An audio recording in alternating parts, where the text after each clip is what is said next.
এখানে 400 ওল হালকা করে সেদ্ধ করে নিয়েছি, চিংড়ি মাছ দিয়ে করব। এবার কটা চিংড়ি মাছ দিয়ে দিলাম।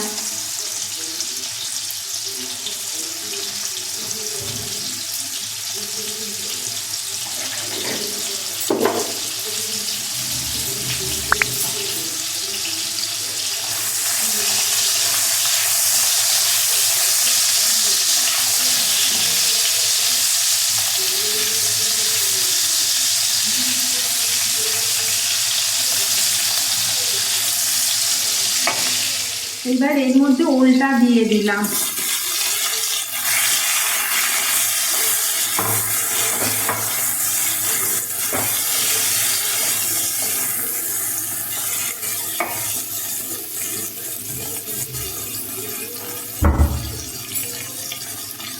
হলুদ দিলাম।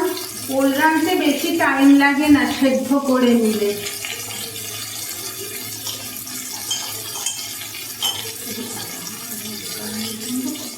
লঙ্কা গুঁড়ো দিয়ে দিলাম, ধনে জিরে গুঁড়ো,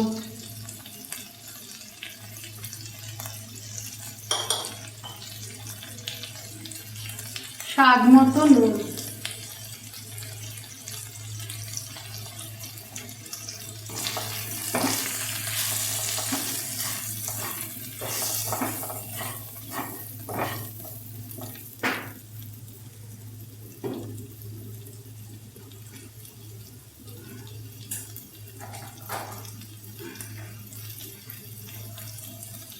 আদা দিয়ে দিলাম।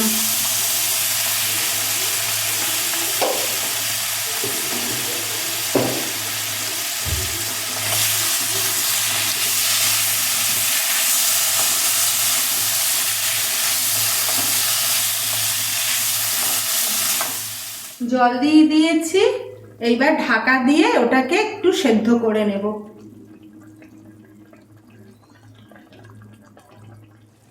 আমার ওলের তরকারি হয়ে গেছে। এবার নামাবার আগে জিরে আর গোলমরিচের গুঁড়ো জল দিয়ে গুলে দিয়ে দিচ্ছি।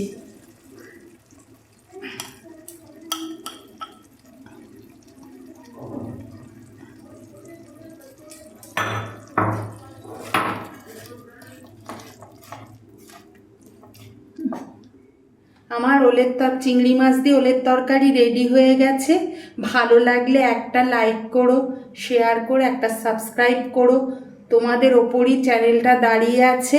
আবার দেখা হচ্ছে পরের কোনো ভিডিওতে।